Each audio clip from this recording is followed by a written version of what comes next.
Ce sera toujours avec un réel plaisir qu'on parlera ici et qu'on sera sûr que vous nous recevez partout où vous vous trouvez 5 sur 5. De lundi à vendredi 10h, 11h52, les démineurs sont en poste pour faire naturellement ce pourquoi ils sont payés, c'est-à-dire vous donner l'information. Rien que l'information et toute l'information. Ce matin, nous irons naturellement jusqu'à 11h52 ayant balayé au passage toutes nos rubriques très appréciées au niveau de la classe des téléspectateurs.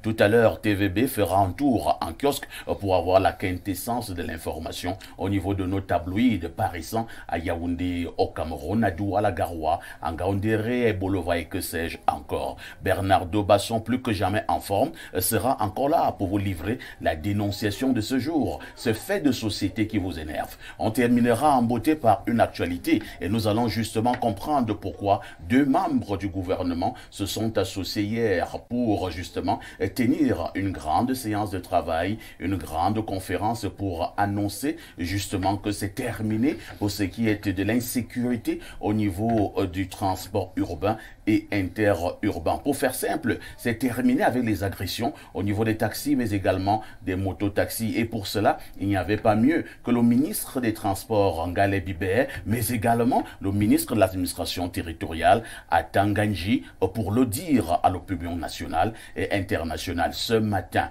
Que peuvent faire les deux membres du gouvernement concernant justement l'insécurité au niveau du transport urbain et interurbain dans notre pays, le Cameroun? Parce que vous êtes connecté sur le 307 sur Canal Plus International, rien à dire, vous êtes des téléspectateurs privilégiés. Je commence par accueillir ceux de nos amis qui sont déjà en poste. Ils sont venus nous rendre visite. Samuel Mbonjok, bonjour.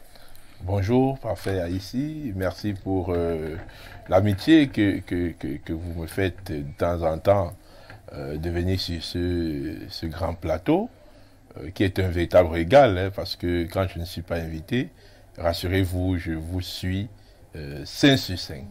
Merci. Et de temps en temps, vous voulez réagir. Oui, mais vous êtes un peu coincé. Je suis un peu coincé. Je dis, bon, mais quand vous-même vous êtes sur le plateau, vous dites, ouf, ça y est. Ah oui, oui, c'est toujours un délice. On n'a pas besoin de parler, mais il faut aussi apprendre à écouter. Et je vous écoute très régulièrement. Et je salue tous les millions de téléspectateurs, surtout les fan clubs d'Info TV qui se multiplient à travers la République. J'étais encore à Yabassi le week-end passé, en fait vendredi passé. Ça c'est mon village, hein. Yabassi Centre, oui, la route est déjà pratiquement à 80% carrossable. Donc on sort petit à petit de l'ornière. Oui. Et j'ai retrouvé vraiment des gens qui m'ont salué et qui m'ont demandé de vous transmettre les salutations parce qu'ils disent qu'ils me suivent régulièrement à Yabassi à travers Info TV. J'étais un peu étonné que le signal arrive là-bas, mais il y a Canal Plus à Yabassi. Il y a des milliers de personnes qui nous regardent à Yabassi, surtout quand on partage que nous sommes invités sur le plateau en tant qu'élite de la localité. Il y a quand même nos frères d'élite. Pas grande, mais je risque d'en faire beaucoup de jaloux, mais je suis quand même une élite, une modeste élite de Yabassi. De Yabassi. Donc, leader d'opinion, les populations me disent qu'ils m'écoutent, ils me regardent sur Info TV très régulièrement. Il ne faut pas être surpris, Samuel, si nous avons des messages qui nous viennent de Dubaï, si nous avons des messages qui nous viennent de l'Afghanistan, et si nous avons des messages qui viennent du Kyrgyzstan, pour ne pas oublier le Bangladesh, Yabassi c'est la porte d'à côté. Oui, porte d'à côté, mais parfois sur espace miné, le monde entier est connecté. Ça c'est vraiment, il faut Samuel Mbonjok, je vous suggère de garder le microphone. Hein. Vous êtes journaliste, directeur de publication du journal Direct Info. Vous êtes en train d'organiser un grand événement au niveau de la cité capitale. Il s'agit de quoi? Oui, en fait, il s'agit des 7 ans du groupe Direct Info, parce qu'en réalité, il faut célébrer le chemin parcouru. Célébrer le chemin parcouru, c'est organiser des rencontres physique avec nos internautes, avec nos lecteurs, avec nos fans, nos amis, parce que parfois on reste sur la presse écrite, parfois on reste sur le site internet, sans savoir que il y a des gens qui nous lisent derrière la presse que nous avons produite. Il y a des gens qui nous lisent à travers le site internet. Donc, j'organise donc le samedi prochain, le 13 mai, un grand mouvement de fédération des acteurs de Direct Info. Le matin, nous aurons une marche sportive, après un match de football qui sera joué au stade gazonné, très célèbre stade du centre technique de la FECAFOOT à Oja. Donc, vous voyez, nous avons voulu faire des choses en grand. Hein? La marche sportive est d'ailleurs sponsorisée par un de nos partenaires. Une table ronde sera organisée à IFPI-SUP, du côté de Tambafia. Donc, vous voyez, on a voulu faire quelque chose pour démontrer que le groupe Direct Info n'est pas seulement un groupe de presse, c'est aussi une famille. Il faut partager une soirée réseautage avec tous les 1025 membres qui sont dans le groupe, les 2000 membres de la communauté, partager ces moments de convivialité et surtout renforcer nos liens, parce que parfois les conflits viennent de ce que on ne se connaît pas, on ne se parle pas. Il faut briser les barrières. Merci déjà de nous faire l'amitié, parce que vous-même vous êtes membre de Direct Info, bien que plus que d'autres membres sur le plateau. Donc, ça sera vraiment en famille que nous allons célébrer cela le 13 mai, ici même à Yaoundé. Et ça sera retransmis en direct sur plusieurs chaînes de télévision, pourquoi pas Info TV. De toutes les façons, il faudra venir négocier. Si jamais nous nous entendons, et on fera une retransmission en direct. Merci Samuel Bonjour d'être là ce matin. On accueille notre ami et frère qui est également venu nous dire bonjour ce matin. Bienvenue Essomba, bonjour. Bonjour Parfait, bonjour à tout le reste du panel, bonjour aux millions de téléspectateurs d'Info TV qui sont disséminés à travers le monde. Comment vous allez? Ça va bien. Ça va bien. Ça va bien, d'autant plus que la grande pluie de cette nuit a rendu l'atmosphère bien fraîche et c'est ce que j'aime. Oui, elle était forte. Hein? Elle a également débuté sans toutefois être annoncée. Mais elle a été annoncée en journée. Hein. Depuis le matin, il faisait très chaud. Et les initiés savaient que la soirée sera ruisselante. Vous êtes un initié? Mais bien sûr, quand tu vois mon look avec des patriarches, tout ça... Vous avez quoi d'initié là sur vous? C'est la barbiche? Je suis né initié. Je t'ai déjà dit dans nos causeries, le frère, que quand j'étais bébé, c'est les serpents qui me gardaient dans le berceau. Les serpents? Oui. C'était les serpents de votre grand-père? Bien sûr. Et tiens-toi bien, c'est quelqu'un... Et vous-même, vous en avez? Ah, je n'en ai pas, puisque quand il a voulu m'en donner, ma grand-mère s'est opposée. Parce qu'un jour, ma grand-mère, je suis parti puiser de l'eau. Arrivé là-bas, j'ai vu les herbes qui bougeaient. Moi, j'ai cru que c'est la chef de la grand-mère qui s'est... Détaché? Non, qui s'est enroulé. Qui s'est enroulé dans les herbes. Quand je veux guetter, un truc a sauté là-bas, allait tomber dans le marécage. Je suis rentré à la maison en courant. Quand j'ai dit à la grand-mère que j'ai vu la grand-mère lui a seulement jeté un regard comme ça. Des choses-là. Ne laisse pas ça, mon petit fils. Je ne veux pas ça sur mon enfant. Merci pour cette entrée. Donc, pour te dire que, et je porte son nom, pour te dire que je suis initié, et en plus, à l'époque, le bonhomme ne faisait que les filles, donc je suis son héritier, tu imagines tout ce qu'il aurait pu faire. Pour vous charger. Voilà. Donc, moi, je ne suis pas un initié de secte européenne, je suis un initié du village. Initié du village. Bravo. Je préfère vous dire bienvenue encore. Hein. Merci, Monsieur, bienvenue Somba. Initié, quoi. Le grand initié du plateau. En face de vous, on accueille un autre initié, c'est Bernardo Basson. Bernardo, bonjour. Bonjour. Que d'initié. Bonjour. Et Blaireux n'a pas encore dit son mot. Je ne me suis pas présenté comme tel sur ce plateau ce matin. C'est bienvenu, son qui a commencé avec des choses compliquées. Il va terminer avec. Ce matin, on n'a pas ouvert l'instant sorcellerie. Voilà, vous avez la journée mondiale de quoi?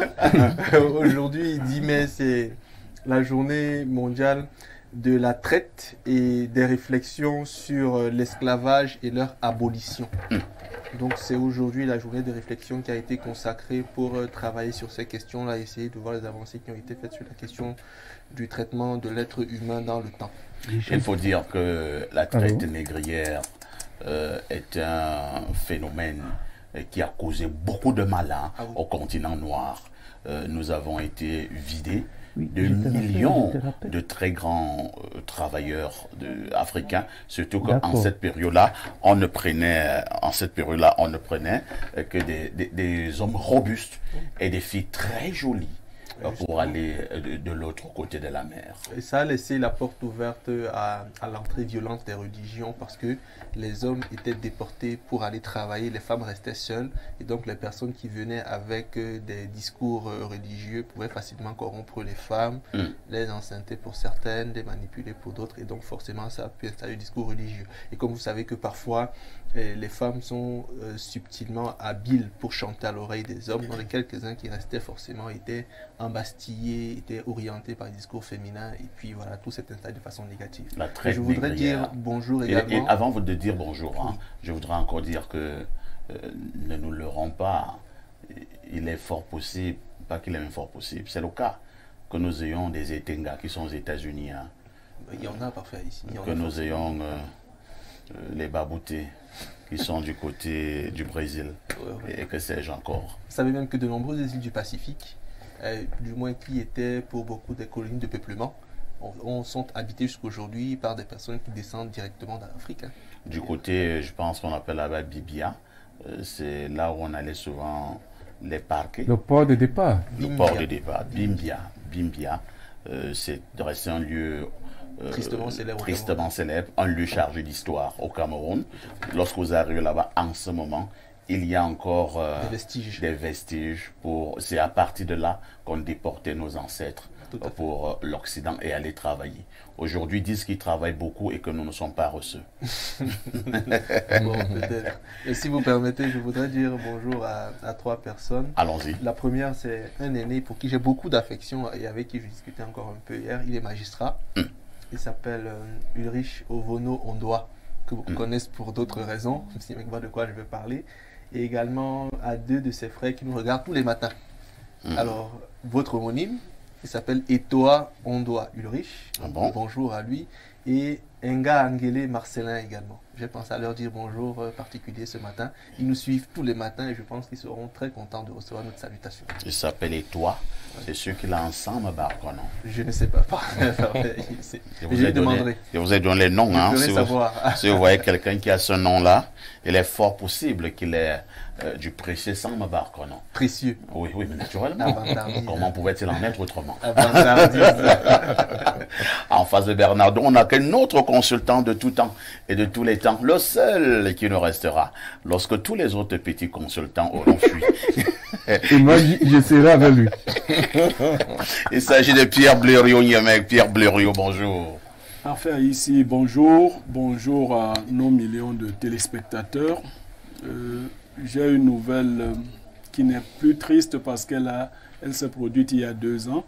Mais on commémore aujourd'hui la mort de l'ancien DTN du cyclisme, Ntep, qui est décédé, on l'appelait champion. Il est décédé il y a 2 ans, c'était un 10 mai. Je voudrais adresser toutes mes condoléances à la grande famille du cyclisme camerounais, mais particulièrement à la famille nucléaire de Ntep, Dieudonné, qui était par ailleurs chef de bloc à Mvogada dans la zone où je vis. À son épouse et à ses enfants, vous en connaissez quelques-uns. Vous connaissez Audrey Ntep, vous connaissez les autres. Je leur adresse mes condoléances. Je voudrais aussi dire aux peuples africains de l'Afrique de l'intérieur comme de ses diasporas et ses multiples ailleurs que demain nous allons célébrer un grand fils de l'Afrique. Je crois d'ailleurs que vous allez consacrer Espace Miné à la célébration de ce grand nom, Bob Marley. Bob Marley est décédé le 11 mai 1981 aux États-Unis. C'était à la fois un chanteur-interprète, mais c'était aussi un grand penseur, Bob Marley disait, il y a des gens qui sont si pauvres que la seule chose qu'ils ont, c'est l'argent. Il y a des gens qui sont si pauvres que la seule chose qu'ils ont, c'est de l'argent. C'est philosophique. Oui, c'est un penseur extrêmement fécond. Et comme j'ai pratiqué du reggae à un moment donné. Ah bon? Ouais, je crois que... Un autre initié. Cela signifie que vous avez parfois fumé dur. Sur plus de 230 chansons de Bob Marley, une seule est consacrée à la marijuana, ce que les gens ne savent pas. C'était une grande intelligence. Oui, au-delà d'être une grande intelligence, c'était un grand fumeur de chanvre. N'ayons pas de peur de le dire. No banga, no music. Voilà, quand quelqu'un dit alors ça, no banga, no music, qu'est-ce que vous voulez? Bob Marley, j'ai suivi un documentaire sur lui, hein, Pierre Blériot. Bob Marley ne s'en cachait pas. Il est d'ailleurs mort d'overdose. Et il disait que il a commencé à fumer. C'est comme ça lui me disait, il a commencé à fumer, à tirer l'herbe à l'âge de, je pense, 13 ans. Dans son pays, le Mexique. Il le disait. La Jamaïque. C'était lors d'un documentaire. Très beau garçon. Mais que le banga gâté.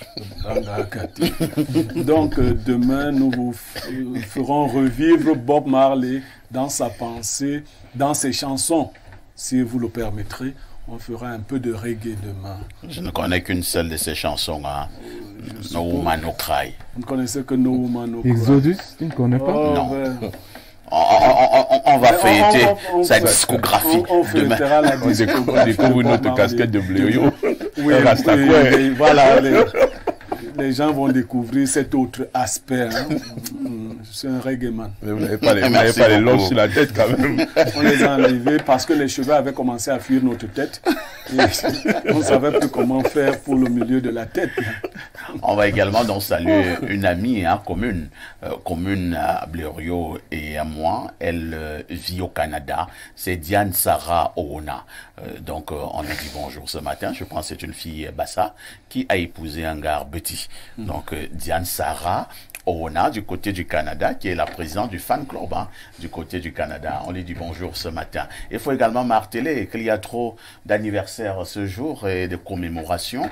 Ce 10 mai est également, cela fera un an, ou cela fait un an que l'homme qui vous parle à l'instant a été nommé directeur général d'Info TV.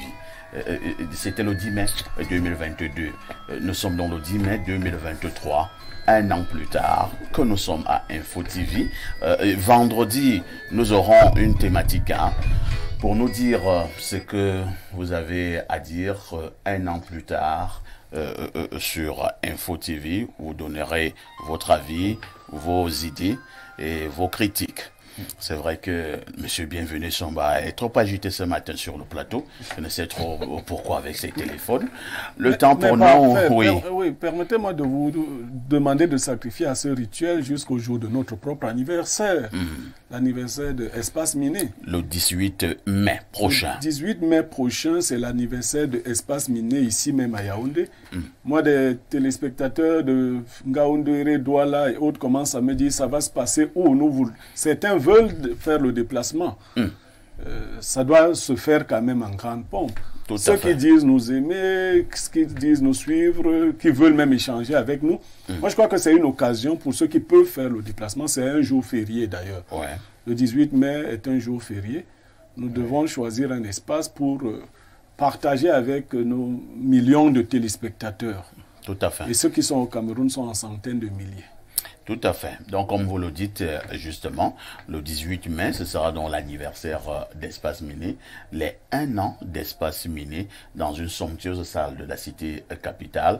Blériot l'a dit, tous les téléspectateurs, que ce soit ceux qui sont à Yaoundé, que ce soit ceux qui sont dans d'autres villes ou à l'extérieur, ceux qui peuvent faire le déplacement peuvent le faire, ceux qui peuvent se manifester de différentes manières pourront également le faire. Lorsque nous avons dit cela, je prends mon premier verre de Vincent 11. Théophile Vianney-Billa, bonjour. Parfait, ici, bonjour. Bonjour à votre impressionnant panel ce matin. Bonjour également à nos téléspectateurs que je retrouve fièrement. Je salue tout particulièrement les téléspectatrices qui nous regardent en ce moment.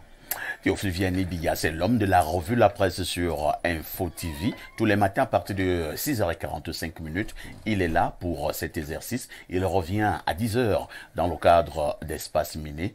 TVB, que disent les journaux? El Perfecto, les journaux qui sont disponibles en kiosque ce matin s'intéressent donc à la criminalité qui monte en puissance dans les taxis et sur les motos. Donc on parle de transport urbain et interurbain. Nous ouvrons donc cette revue de presse avec le journal de Dieudonné Mvang. Il s'agit bel et bien du quotidien Info Matin qui revient donc sur ces agressions dans les taxis et sur moto, identifiés systématiquement conducteurs et propriétaires. Le journal en parle ce matin et revient donc sur cette réunion d'évaluation sécuritaire qui s'est tenue ici même à Yaoundé et qui était donc présidée par le ministre de l'administration territoriale Paul Atanga-Ndji. Identifier systématiquement conducteurs et propriétaires, c'est une des prescriptions faites par le MINAT Paul Atanga-Ndji aux autorités administratives et municipales lors de la réunion d'évaluation sécuritaire de la région du centre qu'il a présidée ce 9 mai à Yaoundé sur très haute instruction du chef de l'État Paul Biya. C'était en présence du ministre des Transports Jean-Ernest Massenanga-Lebibé et des représentants des syndicats des deux secteurs.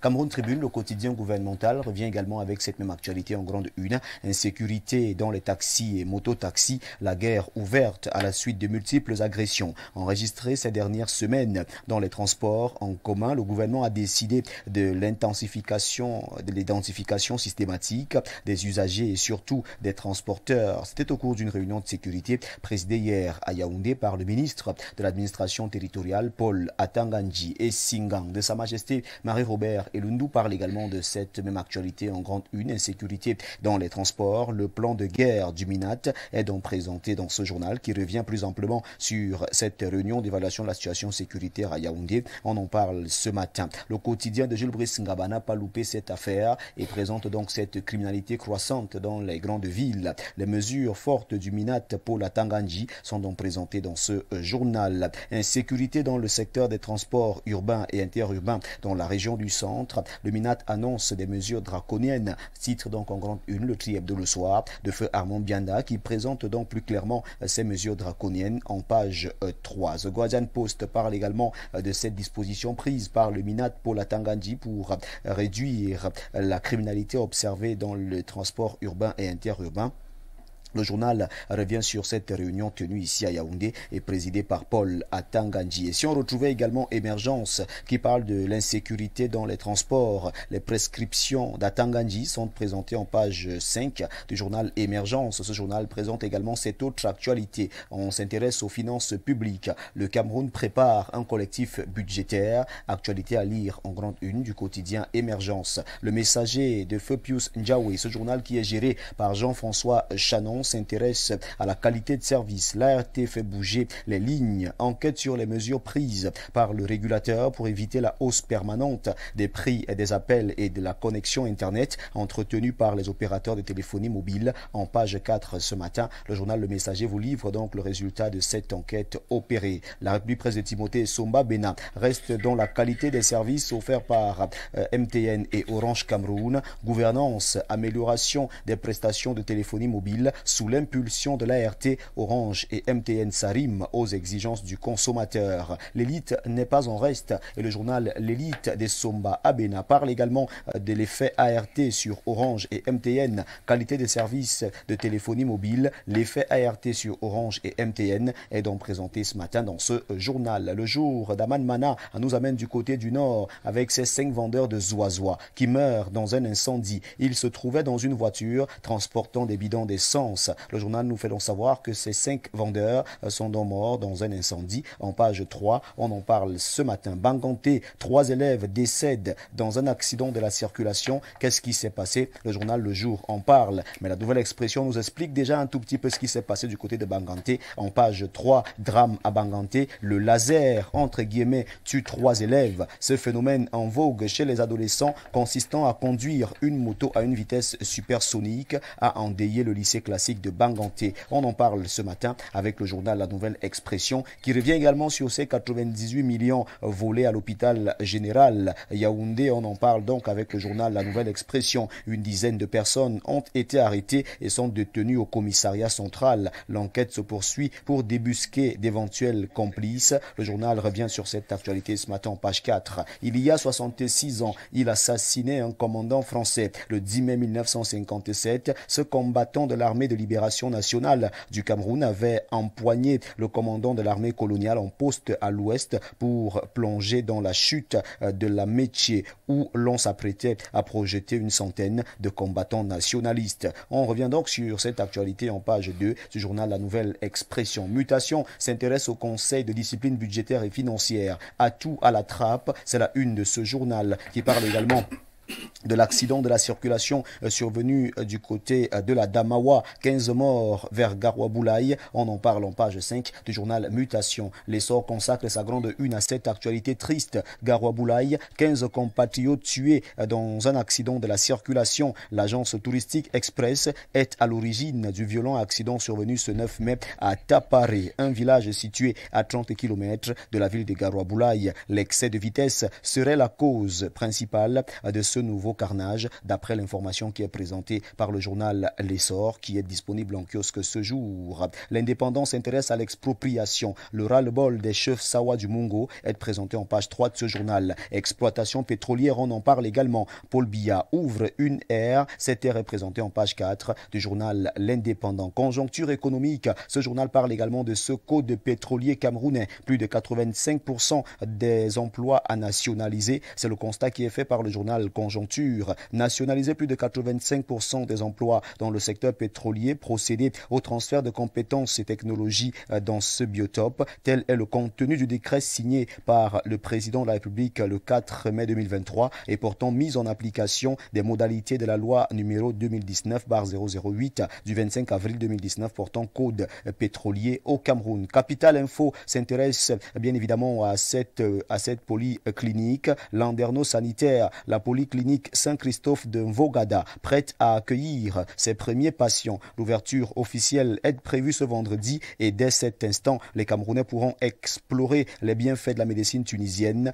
sans avoir besoin de voyager pour ce pays très avancé en matière de sciences médicales. Actu Info nous amène du côté d'Aqua ce matin. Canton Aqua, une chefferie supérieure toujours divisée. 9 des 11 notables du village Boneleke et plusieurs chefs de foyer toujours opposés aux chefs supérieurs désigné par le préfet du Vouri, ce qui augure des jours difficiles dans le canton Aqua si rien n'est fait. Le journal tire la sonnette d'alarme et présente la situation du côté du canton Aqua de la page 6 à la page 7. Kalara nous permet de refermer cette revue de presse et le journal Kalara, l'hebdomadaire du monde juridico-judiciaire, présente ce déballage en grande une. La mafia entre guillemets de Amugubelinga, détaillée par les avocats devant le juge. Cette actualité est présentée de la page 7 à la page 8. On nous amène également du côté de Garoua, un couple de policiers rétrogradés pour avoir dénudé une gamine. Cette actualité est à lire en page 5 du journal Kalara qui revient également avec ce crime. On l'accuse d'avoir tué son épouse et amputé ses organes génitaux. L'affaire est à lire en page 11 du journal Kalara qui s'intéresse également au détournement. Un faux Samuel Eto'o au TCS pour des salaires usurpés. Le journal nous le fait savoir ce jour et présente l'actualité en page 4. Mesdames, Messieurs, chers téléspectateurs fidèles, c'est avec ce journal que nous refermons fièrement cette revue de presse Acte 2 sur Info TV. De votre aimable attention, infiniment merci. Et nous vous invitons très massivement à vous rendre dans les caisses pour procurer un journal au prix de 400 francs CFA pour que vive la presse camerounaise. Imperturbable, intouchable, inattaquable, indéniable et irréprochable est et reste votre fidélité. Merci de nous regarder tous les jours lorsqu'il est 10h. C'était la revue de presse Acte 2 avec Théophile Vianney Biya. Appelez-moi TVB si vous le désirez. Merci El Perfecto. Merci TVB pour, comme d'habitude, cette brillante revue de la presse au Cameroun. Oui. TVB, oui. Le 19h et le 20h, comme d'habitude, se tiendront ce soir. Exact. Un fait saillant de l'actualité à développer. Au 19h et au 20h d'Info TV ce soir, on va revenir sur la résurgence du choléra, parce qu'il faut dire que cette résurgence du choléra impacte désormais également l'économie du Cameroun, avec les vendeurs de fruits qui de plus en plus commencent à se plaindre que le secteur est un tout petit peu morose depuis la résurgence du choléra au Cameroun. Ce choléra qui est en train de sortir de la région du centre pour attaquer plusieurs autres régions. Est-ce que ce sont les fruits qui transmettent le choléra? Nous ne savons pas, mais il faut rappeler ici que les Camerounais consomment beaucoup de fruits. Et maintenant, l'hygiène autour de ces fruits fait en sorte que beaucoup Je pense de que c'est là on devrait mettre un appui. Voilà. Donc, si vous voulez sucer votre jolie mangue, oui, il faut se rassurer au niveau des conditions d'hygiène. Exact. Et si cela est fait, vous n'aurez pas le choléra. Parce qu'on va le dire de manière très simple. Hein. Le choléra, c'est la maladie de la saleté. Exactement. Vous ne respectez pas les conditions d'hygiène. Quand quelqu'un a le choléra, on dira quoi? Qu'il est sale. Vous le dites de manière dure. Ouais, comment je le dis de manière dure? Si ce n'est pas ça, vous apportez la preuve du contraire. Non, c'est ça, c'est ça. On vous dit que si vous ne lavez pas normalement du main avec du savon, il est possible que vous ayez le choléra. Exact. Si vous êtes allé, on va faire comme au village, aux toilettes, aux sorties des toilettes, avec tout ce que vous avez fait là-bas, évidemment, vous n'avez pas pris un certain nombre de précautions sur le plan hygiénique, il est possible que vous ayez le choléra. Si vous habitez à côté des égouts, les égouts, c'est là où passent ces choses bizarres. Il est possible que vous ayez le choléra. Vous allez voir que nous sommes dans le champ sémantique de la saleté, de tout ce qui est nauséeux et nauséabond. C'est ça le choléra. Bien sûr. Maintenant, si vous êtes propre, comme M. Théophile Vianney-Biya, merci, le choléra ne vous attrapera pas. Sauf si vous avez aussi quelqu'un à côté de vous qui a le choléra. C'est ça, parce qu'il est tellement contagieux. Voilà. Et vous pouvez l'attraper même si vous êtes propre. Très bien. Merci, hein, TVB. On se dit à demain 10h. Avec le même plaisir et le même bonheur. Très bonne suite d'émission à vous ainsi qu'à votre panel. Il y a donc un fait qui nous intéresse ce matin. Hein. Bienvenue Essomba. C'est le journal, l'un des nouveaux journaux sur la place médiatique au Cameroun, le journal Conjoncture, qui nous fait comprendre qu'il est question de nationaliser plus de 85% des emplois dans le domaine pétrolier au Cameroun. C'est possible en l'état actuel des choses? Oui, nationaliser les emplois, c'est ce que Aïdjo appelait la camerounisation des cadres. Aïdjo l'avait déjà fait depuis les années 70. Peut-être que vous n'étiez pas encore né, mais moi, pas du tout. J'étais déjà un jeune adolescent. Bon, j'entendais les discours étant peut-être cours élémentaire. La nationalisation des cadres. La camerounisation des cadres, plutôt. C'est un concept politique et économique. Vous partez dans tous les pays du monde, vous allez trouver les ingénieurs spécialisés dans la pétrochimie, dans l'ingénierie du pétrole des Camerounais. Pourquoi aller chercher encore... Je voulais justement vous poser cette question, parce que pour le cas typiquement camerounais, est-ce que nous aurons suffisamment de la matière, parce que là nous sommes dans le domaine pétrolier. Sont-ils nombreux les Camerounais qui maîtrisent... Savez-vous qu'il y a une école polytechnique de mines à Kaélé, et il y a une autre ici à Ngaoundéré, à Menganga. Vous croyez qu'on forme ces gens-là pour quoi faire? Je crois que vous ne le savez pas. On a deux grandes écoles polytechniques de mines. Ils forment les gens. Ils sont aussi performants que les Européens. Ceux qui viennent même de l'autre côté sont performants. Parfois, c'est des ouvriers qui ont fait les classes sur le terrain qu'on nous envoie ici avec l'appellation d'ingénieurs. Vous croyez que tous sont sortis de Polytechnique de Paris? On les appelait beaucoup plus les coopérants. Les coopérants. Voilà, ces coopérants-là, vous croyez qu'ils ont quel niveau en réalité? Moi, j'ai travaillé à la Sonore, j'ai travaillé avec les ingénieurs blancs, je les nargue. Moi, je les nargue. D'abord, un vrai ingénieur ne peut pas quitter EDF pour venir travailler à la Sonore. Vous avez raison, parce que le ministre Hoc Belén, alors enseignant à l'université de Bordeaux, arrive au Cameroun un jour et il trouve un monsieur qui est professeur maître de conférence au département de mathématiques de l'université de Yaoundé. Un étudiant qui avait fui en deuxième année là-bas, à qui il avait donné les pires notes. Il lui dit, en pleine université, vous venez enseigner les mathématiques dans mon pays, alors que je vous avais donné 2 en deuxième année, vous avez fui. Et vous êtes maître de conférence. C'est des choses que nous vivons. Vous savez, la peau blanche nous fait faire des choses. Le gars est arrivé ici, il a dit qu'il était docteur d'État en mathématiques. Personne ne lui a demandé son diplôme parce qu'il était blanc. Université de Bordeaux. On l'a pris dans le cadre de la coopération. On les appelle les coopérants. Voilà, et il était maître de conférence. Incroyable. Il enseignait les mathématiques à l'université de Yaoundé. C'est Hogbenin qui est venu le débusquer. Oui, Blaireau. Lorsque les Américains sont arrivés à la Sonnelle, moi j'ai vu des miracles. Je suis en face d'un blanc, il dit qu'est-ce qu'il faisait aux États-Unis? Il me dit que lui, il était conducteur de grumier. Et qu'est-ce que tu viens faire ici? Il y a les grumiers aux Il dit qu'il était conducteur de grumier. Bien sûr, bien sûr. Il n'y a pas les arbres là-bas. Il y a des grands engins. Mais il y a même les arbres là-bas, les conducteurs. Au Canada, c'est encore plus comme ce qui C'est même la plus grande forêt du monde. Hein. Alors, Oui. même dessus du papier, c'est au oui. Canada et sur la base du papier, du bois. Alors, je dis, comment tu arrives ici? Il me dit que lui, il avait développé son entreprise de transport de grumiers, de grumes de bois. Et un jour, on est allé le voir, lui disant qu'il y a un business en Afrique. Voilà, business. c'était une société d'électricité. Et comme il avait beaucoup d'argent dans le compte, lui, il a participé dans l'aventure de AES Sonnelle.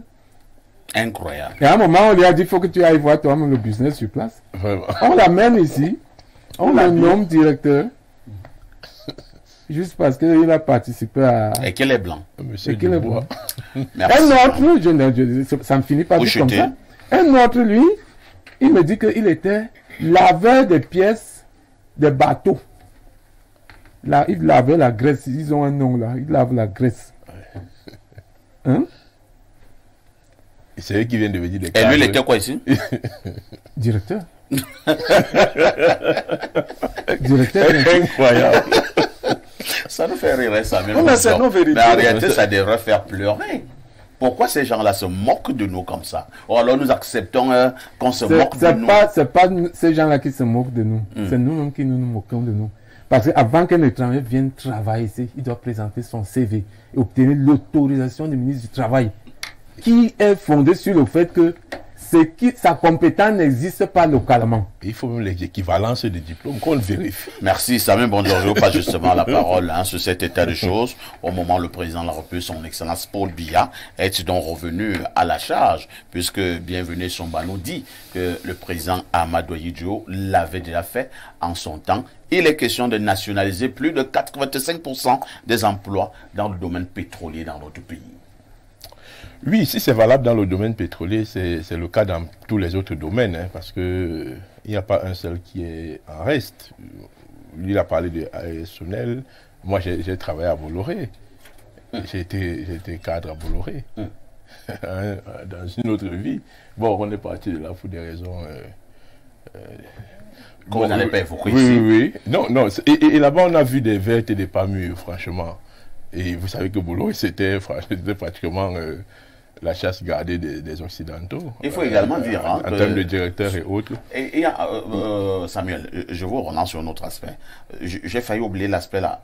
Allons dans l'armée. Vous allez voir ce que nous appelons les coopérants. Oui. Pour la majorité qui viennent ici, ils sont directement officiers. Et parfois officiers supérieurs, Oui, très souvent d'ailleurs. Effectivement. C'est-à-dire à partir de commandant, lieutenant, colonel, colonel. Oui. Or, quand vous essayez d'enquêter sur la vie de ce blanc qui est déjà lieutenant-colonel ici, vous vous rendez compte que là, il sortait, il était caporal-chef. C'était un Effectivement. sergent Et en même- plus. Ou bien un sergent. Et même si les compétences, au-delà même du diplôme qu'ils brandissent, quand je vous parle des cas des multinationales, quand vous faites un tour là-dedans, vous comprenez que vous avez des chefs blancs que de nom. Mais en réalité, c'est vous qui devez vous taper tout le travail. Et ils atterrissent là avec 16 heures pour signer les parapheurs et puis ils sont repartis pour les boîtes de nuit et les virer. Avec nos petites sœurs. Non, c'est généralisé. Et je crois qu'il faut peut-être que le ministère du Travail et de la Sécurité sociale et même celui de l'Emploi se mettent en synergie, pas seulement pour lutter contre les agressions dans les taxis, mais aussi pour lutter contre les agressions, c'est une bonne chose, hein.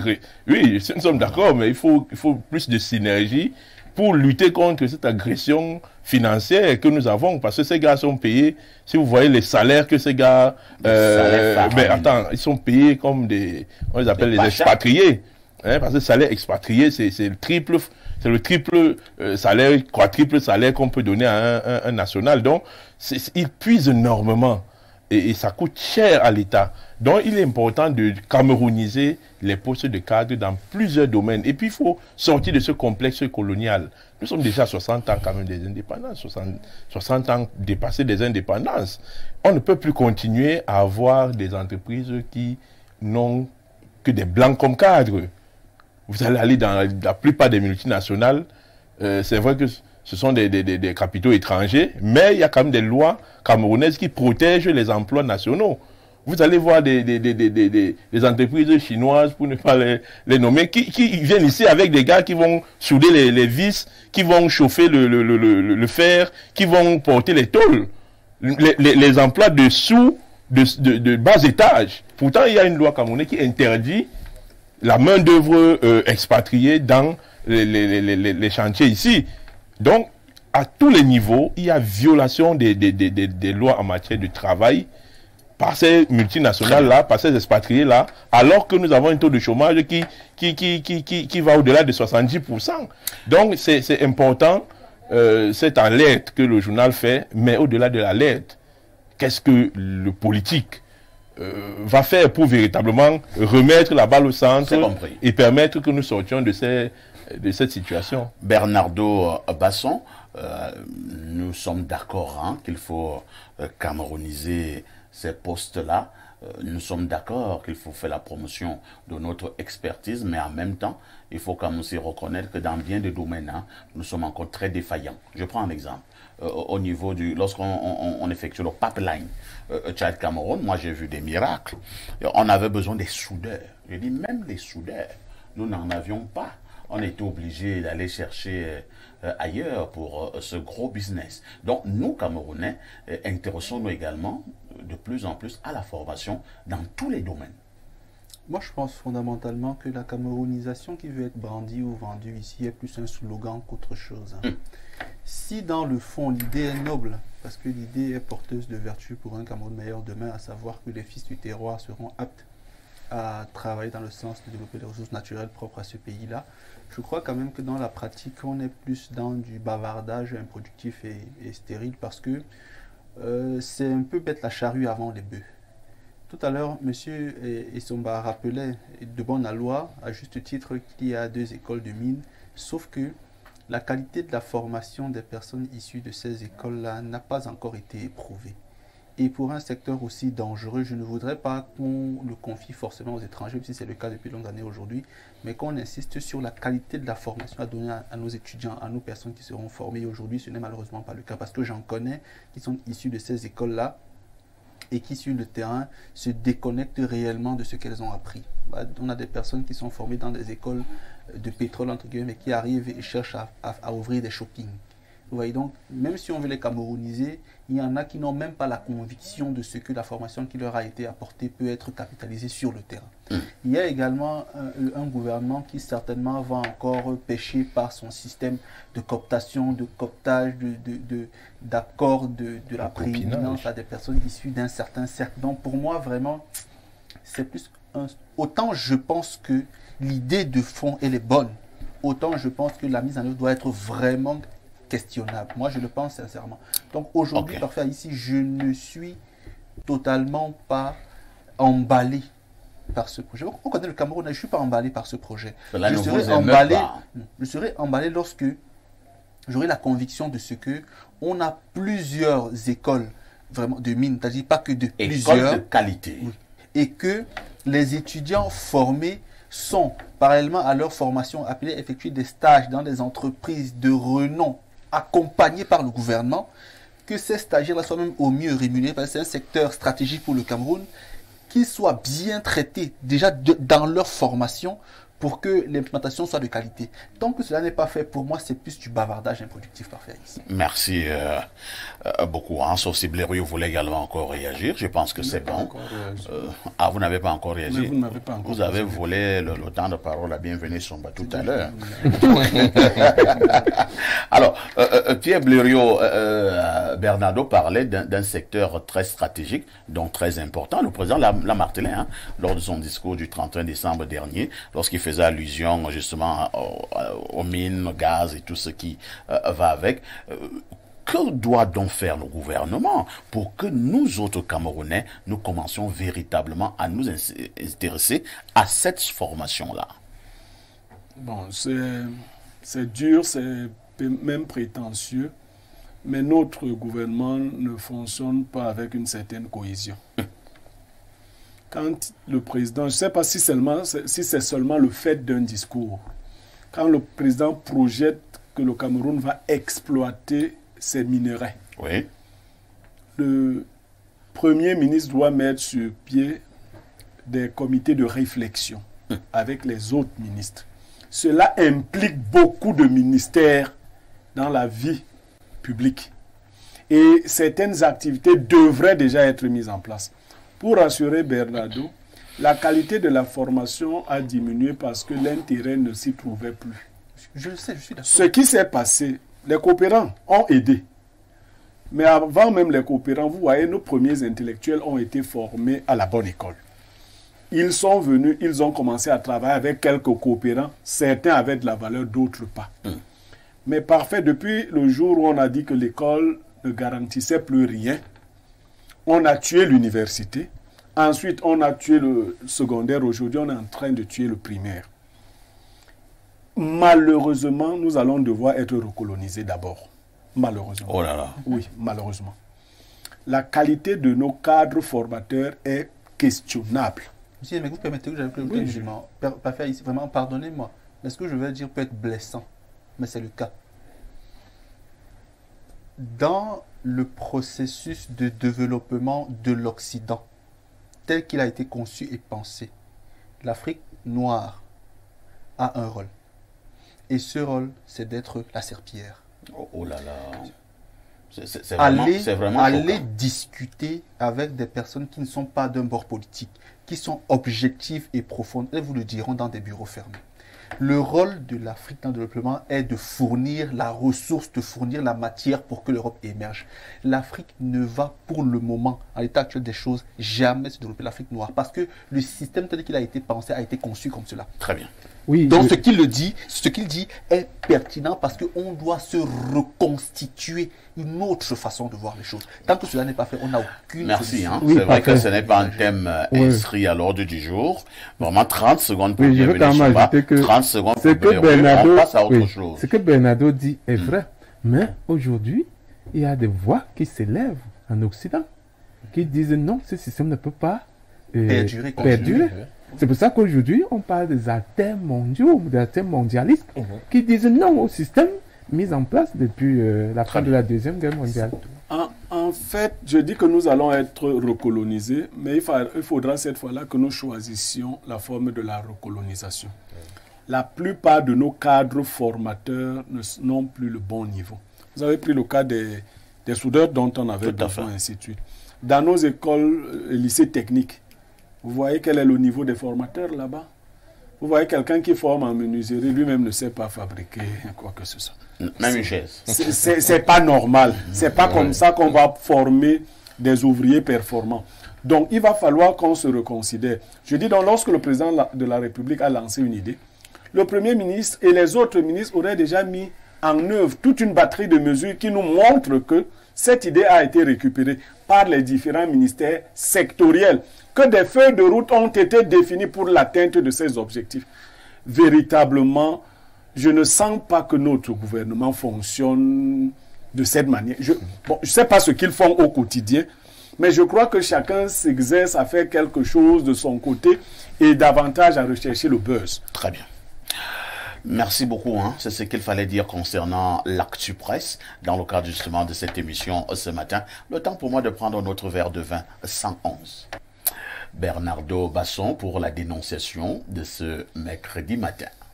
Parfait. Ici, la dénonciation de ce matin est un peu rocambolesque, pardon, mais je vais essayer de la peindre pour qu'on essaie de voir. Alors, elle m'a été soufflée par quelqu'un, vous vous en doutez bien. Une dame était accompagnée dans sa vie. Elle était avec un compagnon. Et ils ont passé 5 ans de galère profonde. À un moment donné, elle s'est sentie gênée par la situation et a voulu aider son homme à avoir une meilleure situation. Elle s'est donc livrée à quelqu'un qui pouvait offrir de l'emploi à son mari avec pour condition le fait que justement ce monsieur offrirait de l'emploi à son mari. Alors quand vous dites qu'elle se livre à quelqu'un, c'est-à-dire quoi? Les enfants nous regardent. Bon, elle a couché avec quelqu'un pour qu'il donne le travail à son mari. Là on comprend mieux. Perfecto. Parce qu'on peut se livrer à quelqu'un de plusieurs manières. Bon, elle a couché avec quelqu'un pour qu'il donne le travail à son mari. Là c'est plus précis. Et puis son mari, grâce à ce travail, a eu un bien meilleur statut. Sauf que 2 ans après, il apprend que sa femme avait couché avec son patron pour qu'il ait ce travail-là. Et il demande le divorce aujourd'hui pour infidélité de sa compagne. Donc, la question est de savoir, est-ce qu'il est ingrat ou pas? Est-ce qu'il a bien fait ou pas? Donc, on dénonce un peu la situation en elle-même qui semble être difficile à appréhender. On aimerait que les démineurs aussi penchent afin de donner leur point de vue parfait ici. Est-ce que ce n'est pas ce qu'on appelle un dilemme? Si, c'est le cas. Alors, bon, là vous dénoncez donc quoi? Une situation complexe pour le monsieur. Ok. Et il faudrait qu'on l'aide. Le monsieur nous regarde? Il ne nous regarde pas. Mais il y a plusieurs qui nous regardent. Il y a plusieurs qui ont des cas similaires, certainement. Samuel Bonjour, votre commentaire. Je pensais qu'on devait commencer par le plus ancien. Non, c'est une situation des initiés. Ah bon? C'est une situation des initiés. Et quand je dis initiés, suivez mon regard. En réalité, on dit souvent que qui a trompé une fois trompera 2 fois. La femme l'a déjà trompé. Si il divorce de cette femme, la femme peut encore aller le tromper et il paye même son travail là. Puisque il s'agit de son patron. Donc, je crois qu'il est dans un dilemme. Il doit juste comprendre la situation. Il doit juste comprendre la situation et Dieu merci si la situation s'est stoppée entre-temps. Parce que on ne nous dit pas que la femme continue à le tromper avec son patron. Mais sauf que qui a bu boira. Oui, bon. Et qui a fait fera. Donc, il y a tous ces détails, là qu'il faut comprendre. Et ça y va de l'intérêt non seulement de l'homme lui-même qui a cet emploi, mais de sa famille, de la stabilité de sa famille. On dit bien qu'il tirait le diable par la queue par le passé. Et il a réussi à sortir de l'ornière. Parfois, il faut passer même sur le dos du serpent pour traverser la rivière. Ah bon? Oui, il y a des compromis. Il y a des compromis et des compromissions qu'on peut tolérer dans une société. Donc pour le cas d'espèce, dans une société, vous tolérez ce que la dame a eu à faire. Non, et je ne tolère pas. Vous demandez au monsieur d'abandonner ces histoires de divorce. Oui, oui. Non, je ne tolère pas, mais il ne réfléchit pas. Il n'aurait pas fait le bon choix en divorçant de cette femme parce qu'il perdra son travail. Ce qui est sûr. Il perdra son travail parce que la femme va encore le tromper avec son patron et elle va demander cette fois-ci à son patron de le virer. Donc, je crois qu'il doit prendre cela avec un peu plus de recul et comprendre la démarche de son épouse. Que le monsieur continue à travailler donc, dans cette entreprise, sachant pertinemment que la dame a couché avec son patron ou alors même continue de coucher avec son patron, c'est ça? C'est pour ça que j'ai dit que je ne sais pas s'il continue. Mais même s'il continue... Que le monsieur reste tranquille. Même s'il continue... Qu'il la boucle. Il doit la boucler. D'accord. Et comprendre que, voilà, sa femme n'est pas une femme fidèle et il peut trouver une autre option que de divorcer. Parce qu'on peut toujours être avec une femme sans divorcer, mais en n'étant pas avec elle, par exemple. Bienvenue Essomba. Vous avez bien suivi la dénonciation. Bien sûr. Alors, la dame a-t-elle été infidèle ou alors ce qui est important ici est que la dame a aidé son mari à sortir de la misère? Est-ce que ce n'est même pas un signe d'amour? Perfecto. Oui. si cet homme est un homme Oui, qui veut protéger son amour propre et son orgueil, oui. qui démissionne de ce travail.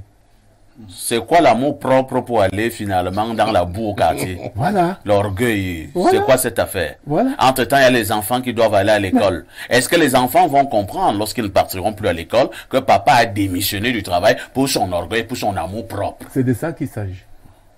Non, vous ne répondez pas à la question. Mais j'ai répondu. Les enfants là vont Je voudrais dire pardonner, ceci vont en excuser. termes clairs. En termes clairs.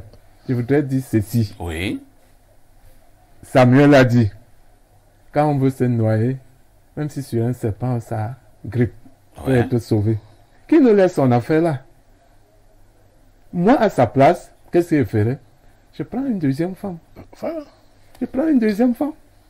la première reste. La première reste, elle élève ses enfants, je leur donne à manger, à Et boire. toi, tu la gères plus. Et vous pensez je que veux- vous avez résolu le problème? Mais bien sûr. Est-ce que la première sera contente de ce statut Mais elle ne nouveau? sera pas contente. Mais elle n'ira plus jamais chercher c'est qu'on me débauche, parce que s'il va demander qu'on me Est-ce que le débauche. monsieur, s'il fait ça, ne serait pas par hasard ingrat? L'ingratitude, c'est qu'on a pris une deuxième femme. La Non, polygamie des règles, monsieur. l'ingratitude est que il met maintenant la première femme qui l'a aidé à trouver un emploi au garage.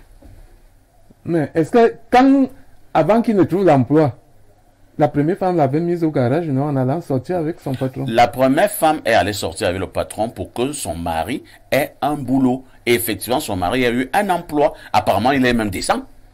Oui, c'est pour ça donc il n'a qu'à rester. Est-ce que parfois, on ne doit pas laisser notre orgueil pour être réaliste? Mais c'est ça que je dis. Qui nous laisse son affaire d'orgueil, d'amour propre là, et qui devient réaliste? D'accord. C'est ça que je voudrais dire. Ok. Pierre Et en Blériot-Niamec, plus, moi, oui. j'ai toujours dit ceci. Oui. Quand on est un homme, n'est-ce pas, tu arrives chez toi, tu entres dans ton salon, tu ouvres la porte de ta chambre, tu trouves ta femme, un homme couché sur elle. Hein? Ça sert à quoi de faire des bruits? Tu applaudis? Mais tu dis à l'homme, Allons prendre une bière. non, va chez toi. Parce que quand tu vas éblouir, moi j'avais dit ça à mon père, hein? Moi j'avais dit ça à mon père, quand tu vas alarmer tout le monde, j'ai trouvé ma femme avec un homme chez moi, finalement, qui est humilié? Qui est humilié? Ah, ici, moi je te connais, on se connaît, je connais ton épouse. Toi tu viens me dire que j'ai trouvé mon épouse chez moi dans ma chambre, je vais te gifler en tant que petit frère. Je te gifle. Vous croyez que nos grands-parents, là, nos parents nous ont élevés comment? La femme chez nous, quand on est Mininga, ça dit avale au fusil. Avale une grenade. C'est ça le nom de Mininga, avaler le fusil. Ça dit avale les soucis. Maîtrise-toi. Sois un homme. Très bien. Pierre Blériot-Niamec, en pareille circonstance, le sage que vous êtes, quelle est l'attitude à adopter? C'est un bien gros titre que vous m'avez souvent donné ici comme ailleurs, le sage. Mais est-ce que les gens écoutent des propos des sages? Qu'est-ce que nous avons mis dans les fesses des femmes? Moi, je n'en sais rien. Qu'est-ce que nous y cherchons? Répondez. Moi, j'ai été victime d'une agression sauvage il y a 13 ans. J'étais en présence de ma deuxième épouse. On l'a violée Oh là là. pour me sauver la vie. Devant toi. Devant moi, copieusement. Le lendemain matin, après qu'elle ait fait ses examens à l'hôpital, je lui ai dit que je voulais avoir des rapports avec elle. Elle s'est fâchée. Elle a quitté le foyer. Elle a passé 2 ans hors du foyer. Quand elle se faisait suivre par un psychologue, elle lui a raconté cet épisode. Le psychologue lui a dit: tu ne trouveras plus jamais un homme aussi équilibré. Rentre dans ton mariage. Elle est retournée. Après le premier enfant que nous avions fait, elle m'en a déjà fait 2 autres. Je préfère donc vous raconter ma propre vie. Nous n'avons rien mis dans les fesses des femmes que nous recherchons à tout prix. Quelquefois, les fesses des femmes peuvent nous sauver la vie. Voilà donc un galérien. Un vrai galérien. Hein? Les fesses de sa femme ont sauvé sa vie. Il veut jouir des fruits de ce sauvetage, mais rejeter ce qui a sauvé sa vie. Combien d'hommes on couche les femmes sans qu'ils puissent boire une bière? Au moins, lui, il a eu un boulot. Les Bassa disent, bah, les tabés, n'embom. Mourala, n'ebowe, moi, on les dit le mot. Si tu n'es pas chanceux, on ne peut pas coucher ta femme, tu manges derrière ça. Oui, mais c'est parce que nous avons de nous-mêmes une fausse compréhension de la vie. Quelquefois, c'est toi qui trouves un emploi à ta femme et on va la coucher là-bas. C'est pas si vous voyez. C'est-à-dire, toi, tu trouves un emploi à ta femme et là-bas, on lui fait l'amour. Vous pouvez imaginer le dilemme qui s'est joué dans le cœur de cette femme quand elle a dû accepter de se livrer pour que son mari ait une situation décente. Mais lui, il est là, la tête est dans les fesses, il dit qu'on a enlevé quoi là-bas? Est-ce qu'il était le premier à entrer là-bas? Qui lui a donné le titre foncier de dire qu'il sera l'unique? Incroyable. Vous avez demandé la sagesse qui nous manque. Parce qu'en fait, c'est les émotions seulement qui nous font réfléchir comme ça. Elle avait couché. Donc vous voyez, le gars s'en va fouiller dans la poubelle. Il trouve un truc sale là-bas. Si tout le monde décide de fouiller dans la vie de sa femme, avant et actuelle, vous n'êtes pas sûr qu'on trouvera beaucoup de choses. Ce sera la catastrophe. Un sage ne fuine pas.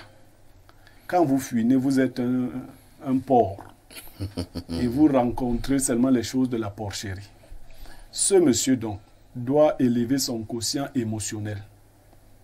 Il doit féliciter cette femme qui s'est sacrifiée pour lui. Et je vais lui donner quelques règles dans la vie. Nous, dans les villages, quand la sorcellerie avait décidé de te bouffer, on pouvait passer par ta femme. Ouais. Mais quelquefois, ta femme, pour te sauver, était obligée de se livrer à un des grands maîtres du cercle pour sauver ta vie. Oui. Les femmes ont l'habitude de se sacrifier pour... Cette femme, c'est elle la victime. Maintenant, vous lui dites qu'on doit divorcer, on doit lui épouser. Bon, les bêtis disent, ne quitte pas ta première femme parce qu'elle fait pipi au lit. La deuxième reste fait pipi et caca. Donc, c'est celle que vous irez chercher là maintenant, qui est la plus fidèle du monde, qui ne vous êtes vraiment sûr de cela. Vous êtes stupide. Parce que vous pensez que vous voyez c'est nos émotions. Il s'imagine qu'un truc entrait dans le... Non. Non. Vraiment, c'est de l'enfantillage. Merci beaucoup, Blériot. Je vais conclure. Oui, terminons. Les hauts gradés de l'armée savent de quoi je parle. Ça veut dire quoi? Très souvent. Je connais un colonel dans l'armée camerounaise. Je vais même préciser qu'il est Bassa. Il a été Sakodo. Ouais. Pour gravir ces échelons jusqu'à être colonel, c'est sa femme qui se livrait aux gens. Oh là là. Il le savait avec sa complicité. Quand il est arrivé colonel, il dit donc à sa femme, tu as beaucoup travaillé, maintenant tu vas partir. Okay. La femme lui dit, je peux faire le chemin inverse. Faire le chemin inverse. D'accord, tu ne peux pas m'avoir utilisé pour arriver là. Non, clairement, je me résume, nous n'avons rien mis là-bas. Nous devons traiter cette affaire avec du détachement, c'est ce que les sages font. Si même pour le bien de toute autre femme, il est nécessaire qu'elle vous trompe, laissez-la vous tromper. Quelquefois, c'est après avoir trompé leur mari, que certaines femmes ont retrouvé l'équilibre même dans le foyer. Vous pouvez avoir une femme que vous avez dépucellée, elle croit qu'il y a quelque chose de spectaculaire dehors. Tant qu'elle n'a même pas découvert qu'il n'y a rien, vous ne pourrez pas la maîtriser. Beaucoup de couples se sont rassérénés après des situations d'infidélité. Mais dans le cas de la femme dont nous parlons, il n'y a pas eu infidélité. Il y a eu sauvetage d'un galérien. Oui. Ouais, peut-être. Non, permettez d'avoir Bernardo d'intervenir. Bernardo, Blériot, c'est vrai que c'est le sage, mais il est aussi un peu dur. Hein? C'est-à-dire que quand vous avez aimé votre femme, vous vous imaginez qu'elle allait faire des choses bizarres avec un autre homme. Et Blériot vous le dit comme ça en face. Vous n'avez rien mis là-bas, donc vous n'avez vraiment pas fait des procès. Dans 95% des cas, les hommes réagissent. Et dans 5%, ils réfléchissent face aux situations qui leur sont posées. Et la réflexion demande la prise en compte de plusieurs éléments qu'il faut analyser, disséquer, observer pour avoir un résultat efficient sur la durée.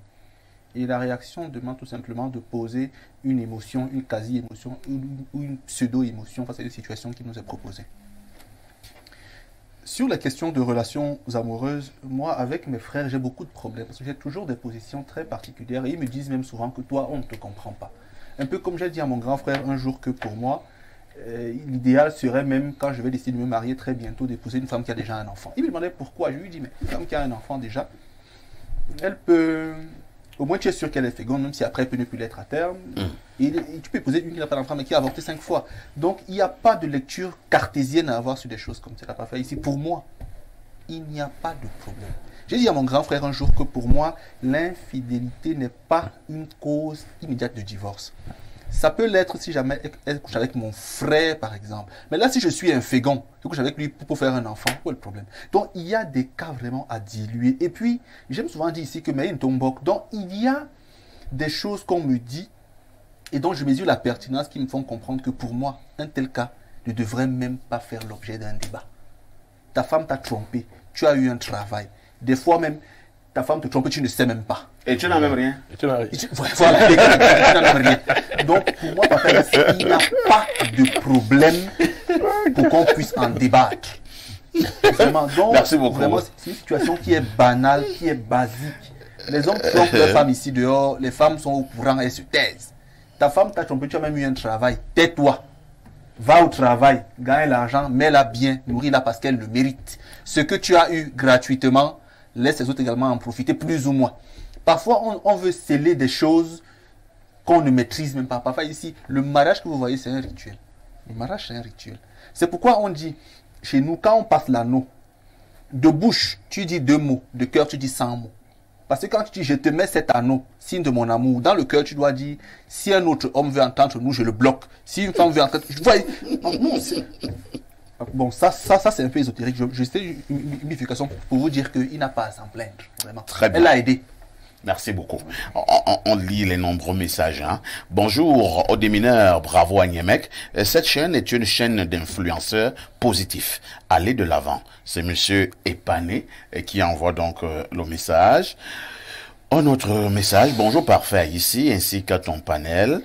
Pour la dénonciation, les hommes ont toujours été victimes de ce genre de pratiques. Je connais même une femme qui a sorti son mari d'une cellule dans un commissariat après avoir couché avec le commissaire. Je pense que pour cet homme, il n'a pas de choix. Il est bien vrai que sa femme a posé un acte par amour, mais il doit comprendre que s'il quitte sa femme, il perd automatiquement le travail. Moi, à sa place, je reste toujours avec la femme, mais je ne serai plus sérieux. Les analyses de Pierre Blérou-Niemek me dépassent parce que, en tant que Camerounais, il faut avoir un moral élevé pour accepter ces analyses. Mais je dirais à mon grand frère Pierre Blériot que c'est facile d'analyser de la sorte quand il s'agit d'une autre personne. Mais quand il s'agit de nous-mêmes, Blériot, tu es sûr que tu peux pratiquer cela? Tu es sûr, en tout cas, bonne suite de mission.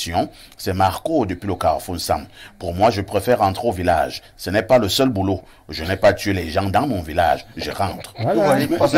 Il a éludé l'histoire de Niemek à raconter. Il a émotif, rien d'autre. Il connaît combien d'hommes ont chassé des femmes qui ont été violées? Comme si la femme avait orchestré le viol. Ouais, beaucoup qui n'ont même pas assisté, on leur a seulement dit. Beaucoup ont chassé. Moi, voilà même pourquoi certaines femmes ont peur de dire, de raconter qu'on a été violé. Mais je lui dis que moi j'assistais, j'étais couché au sol, je voyais. Eh, bien l'euro. Il veut les détails. Eh, Blériot. C'est avec une machette qu'on a coupé le string. Et le... oh là là. Ils ont pris mon argent. Oh là là. Et ils lui ont dit, tu marches avec quelqu'un qui n'a pas d'argent. Nous, on a de l'argent. En lui montrant mon argent. Incroyable. Un autre message, parfait, ne justifie pas la sorcellerie des femmes. Mon ami, ma famille peuvent me dire ta femme te trompe et faire la sourde oreille. Mais si je vois de mes propres yeux, je te chasse pour que tu le fasses bien avec notre patron. Rodrigue Tudje, le baganté de luxe de Wala Bonanjo. Bernardo, souviens-toi qu'il y a les choses qu'on ne partage pas. Autre message ce matin. Bonjour, chers tous. Concernant la dénonciation, qu'il pardonne, car l'erreur est humaine, mais la seule chose qui me surprend est que l'éducation de la jeune femme est ratée, car on a réussi à faire croire aux femmes que la seule valeur ajoutée qu'elles peuvent apporter à la société est sexuelle. Pourquoi Cette femme ne pouvait pas travailler pour aider son mari. Le grand frère Blériot a raison, mais il prouve néanmoins qu'il n'est pas trop équilibré, car les émotions font partie de la nature humaine. Grand frère parfait, bien vouloir me répondre. Pourquoi aimez-vous utiliser le mot Bangladesh? À cause de son préfixe Banga ou à cause de son préfixe Bangala? David Onfou. David, vraiment. Bangladesh, c'est un pays, non? C'est toi qui me mets même en tête ces histoires-là, et les préfixes de ceci, les suffixes de cela. Et il pose la question, avec une machette, on a coupé quoi? Incroyable. Autre message ce matin. Hein? Qu'est-ce qu'on nous dit ici? Blériot est terrible. La machette. Bonjour monsieur, ici belle émission. Un homme qui dévoile les tromperies de son épouse dévoile sa honte. En passant, vous êtes très élégant dans votre véhicule. Vous avez été aperçu hier. Merci. Autre message ce jour. Salut les grands démineurs. Aïssi et Niémé, que faisiez-vous de l'autre côté? La ligne éditoriale de là-bas vous avez vraiment anéanti. Continuez ce bon travail. C'est Jean-Claude.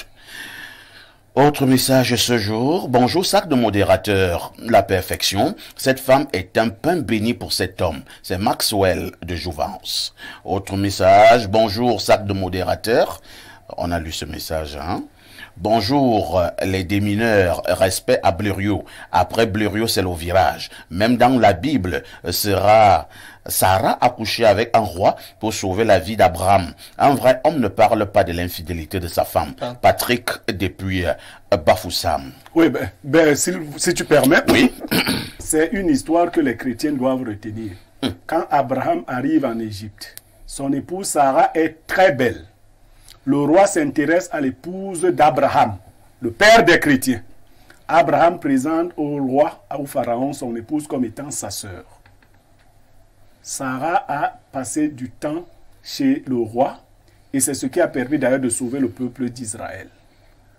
Le père des chrétiens, c'est ce qu'il a fait. Avec une infidélité. Avec l'infidélité de la mère des chrétiens, Sarah. Est-ce que les chrétiens ont suivi donc ça? Le pharaon d'Égypte a utilisé Sarah pendant des années. Incroyable. Avant de la remettre à Abraham. Il est venu demander pardon à Abraham. Il lui a donné beaucoup de bien.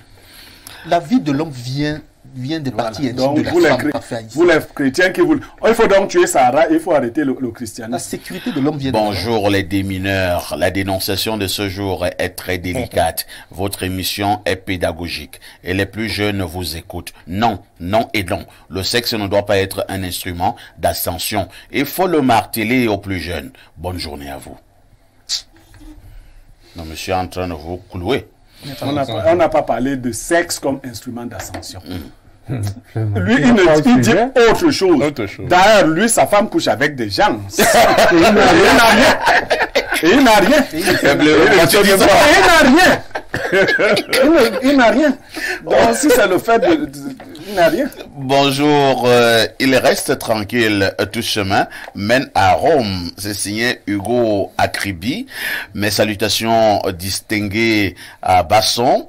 Et continue en disant bonjour parfait ici et bonjour au panel en place. Parfait. Le Cameroun est constitué à plus de 65% de jeunes. Et ceux-ci sont donc les premiers touchés par le chômage ambiant.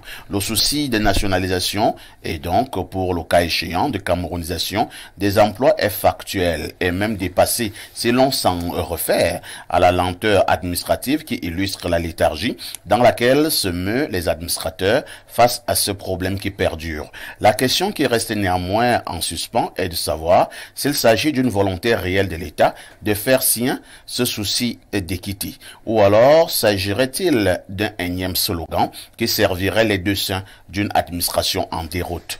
C'est Nelson depuis Ongousso. Bonjour les démineurs. Ouah, Niémec, les fesses des femmes peuvent nous sauver la vie. Moi, je préfère dire que les fesses de la femme peuvent donner la vie. Ngambarga Roger, parfait depuis Ngolomacon. Autre message ce jour, perfecto. Dieu pardonne l'infidélité et nous, hommes, sommes qui pour ne pas nous pardonner nos infidélités? En plus, dans la prière du Notre Père, il est dit, pardonne nos offenses comme nous pardonnons aussi à ceux qui nous ont offensés. Donc, notre pardon auprès de Dieu est conditionné par le pardon aux hommes. Je prends notre verre de vin 111. Bon retour sur le plateau d'Espace Miné. Naturellement, il faut qu'on fasse comprendre à nos annonceurs que si vous voulez que votre produit soit rapidement connu, vous maîtrisez déjà l'adresse. On vous le disait en ouverture de ce programme. On parlera donc de cette sortie de 2 membres du gouvernement hier à Yaoundé. Il s'agit du ministre des Transports, Ernest Massenanga Lebibé, mais également du ministre de l'administration territoriale, Monsieur Atanganji Paul, avec en substance cette information. Rien ne sera plus comme avant. Les 2 ministres s'associent pour tout simplement tordre le cou à l'insécurité au niveau du transport urbain et interurbain. Je passe d'abord la parole à Bernardo Basson. Bernardo Basson, regard général sur cette insécurité au niveau des taxis, au niveau des mototaxis, à Yaoundé, à Douala, Bafoussama, Garouanga, Ondéré, à Bamenda et que sais-je encore. La situation avait véritablement déjà atteint des proportions très très inquiétantes. Votre regard général? Nous ne sommes plus au balbutiement de l'insécurité en matière de transport. Hein. Nous ne sommes plus au prodrome. Nous sommes dans un état de crise généralisée parce que depuis quelques années maintenant, on se plaint des phénomènes de coupeurs de route dans l'extrême nord. On s'est plaint récemment des jeunes qui cassaient des bus sur l'ex-Loudoula Yaoundé. On se plaint, les femmes se plaignent des personnes qui les agressent dans les taxis. Récemment encore, il y a une dame qui me disait qu'un monsieur a tenté de lui presser les parties intimes dans le taxi, etc. Et puis... Et le presse les parties intimes. C'est-à-dire, il pourquoi? était assis près d'elle et il a mis la main sur la cuisse. Elle a essayé de refouler sa main. Il a essayé de façon très violente de l'agresser. C'est-à-dire, au-delà même des agressions qu'on voit, c'est-à-dire qui sont celles à armes blanches qui permettent de dérober des choses à des personnes, il y a également des agressions d'autre nature. Hein. Parfois, les femmes se retrouvent dans les taxis embarquées par des personnes pour être violées, etc. Les taximens même perdent parfois leur voiture, des benziners perdent leur moto. Donc c'est vraiment une situation de crise généralisée. Maintenant, je pense que ça doit être une action concertée entre plusieurs ministères, pas que ces deux-là. C'est-à-dire la police doit être sollicitée, là également la gendarmerie doit être mise en action. Il n'y a pas que du Mine-Transport qui doit être, ou le MINAT. Vous savez, le MINAT coordonne l'activité interne, mais il y a d'autres secteurs qui doivent être mêlés à cela. Moi, je pense que tout part d'abord d'un système éducatif qu'on doit corriger et aussi d'un système social qu'il faut rééquilibrer. Je l'ai déjà dit sur ce plateau aussi parfait ici, les Camerounais ont l'impression que les gouvernants complotent contre eux. Il y a une théorie de la conspiration qui est née au Cameroun, ce qui a créé le schisme entre les gouvernants et les gouvernés. Et donc les citoyens gouvernés qui n'ont pas un niveau de conscience sociale élevé, qui ne sont pas éduqués et qui ont tellement faim, finissent par devenir violents. Donc ça, ce n'est que la manifestation d'une situation d'extrême misère qu'on ne légitime pas, mais qui est le cas. On ne va pas quand même mettre en marge des personnes qui sont vicieuses par essence. Il y en a même qui ont des moyens, mais qui veulent verser dans le vice pour devenir violentes. Donc je pense que les actions qui sont décidées me semblent être bénignes, me semblent être labiles, mais quand même à terme peuvent être intéressantes. Je pense que moi, on va être plus violente par ici directement. C'est-à-dire, dans les bus, par exemple, on installe des personnes avec des armes. Celui qui se perd à vouloir soit casser le pare-brise ou entrer dans le bus, on l'abat. Également, dans les taxis, on les identifie de façon beaucoup plus structurée. Et également, qu'il y ait des cartographies de la circulation au Cameroun, on croit que c'est fait, peut-être c'est fait, mais très embryonnaire. Un taxi peut être volé quelque part, une fille est embarquée. On peut le rattraper en 5-10 minutes si vraiment on est bien structuré. Sauf que si on laisse ce taxi se perdre, Martinez Zogoa a été enlevé par un véhicule, on l'a amené très loin, on a mis des jours pour retrouver le véhicule. Où est-ce que je veux dire? Donc il y a un système à mettre en place, un système de sécurité pour localiser, pour géolocaliser, pour contrôler, pour éviter ce genre d'abus. Mais si cela n'est pas fait, des sorties comme celle-là peuvent être intéressantes dans le principe, mais inefficaces dans la durée. Très bien. Bienvenue Essoma. Nous avons connu certains hauts responsables en matière de sécurité au Cameroun. On a connu le très célèbre Jean Fauchivé, Vous avez connu Fauchivé, bienvenue sur Oui. D'accord. Fauchivé avait des méthodes, c'est des méthodes d'infiltration terribles. Je ne sais pas si elles existent toujours. Ceux qui gèrent la sécurité en ce moment ont certainement aussi leurs méthodes. Bah, alors, prenons justement le cas des transports. Fauchivé avait infiltré le milieu des taxis, des taximens. Et il y avait plusieurs chauffeurs de taxi qui étaient des hommes en tenue, des anti-gants. Et donc, quand il y avait donc une affaire d'agression, je ne sais pas moi quoi, il y avait une riposte à la dimension de l'attaque. Alors, n'avez-vous pas l'impression qu'il est question pour ces forces de maintien de l'ordre, nos policiers, nos gendarmes, d'être un peu plus présents et de multiplier les stratégies pour tordre le cou à cette insécurité urbaine et interurbaine? Parfait, il y a un problème de base. Lequel? Et je ne peux pas sortir de mon postulat épistémologique, qui est celui de l'échec du libéralisme dans une société pré-industrielle. Vous voyez, hein? On ne peut pas demander aux gens de devenir des libéraux dans la pauvreté. Bernardo a essayé d'esquisser le problème. La misère, la paupérisation générale remplit les cœurs des Camerounais de violences et ressentiments, de telle sorte que les gens parfois font le mal, pour se venger. Mais vous croyez que dans un pays qui prétend être moderne, en 2035, le transport par moto-taxi, c'est la modernité? Pourquoi, à l'ancienne époque, on avait réussi à mettre en place un système de transport public? Pourquoi aujourd'hui on ne le peut pas? Une fois, ici, vous avez parlé du projet du railways, ou comment on appelle ça? Du railway de Bomono jusqu'à Ndokbat, à Bassa, que les gens sont en train de torpiller. Les Turcs sont dans ce pays. Ils logent dans les hôtels depuis plusieurs années pour qu'on leur donne juste l'autorisation. Ils ne demandent pas un franc à quelqu'un. Mais lorsque vous torpillez les politiques publiques, vous voulez venir intervenir en aval alors que le problème se trouve en amont, ça va arriver à quel résultat? Il y a combien? Il y a une des seuls à plus de 10 000 moto-taximens. Mais il y a combien de policiers? Ces policiers, s'il y a 5 000 policiers à Yaoundé, ils peuvent contrôler les 10 000 moto-taximens et contrôler les taxis. Déjà que tous ne sont pas dans le secteur. 90% qui sont dans d'autres. Voilà. Donc le problème est celui de base. Nous avons accepté de devenir un pays libéral à tort. C'est ça qui cause tous les problèmes qu'on a aujourd'hui. Le président de la République en est conscient. Vous avez causé avec lui? Je peux estimer être l'un de ses consultants les plus écoutés. Ah, d'accord.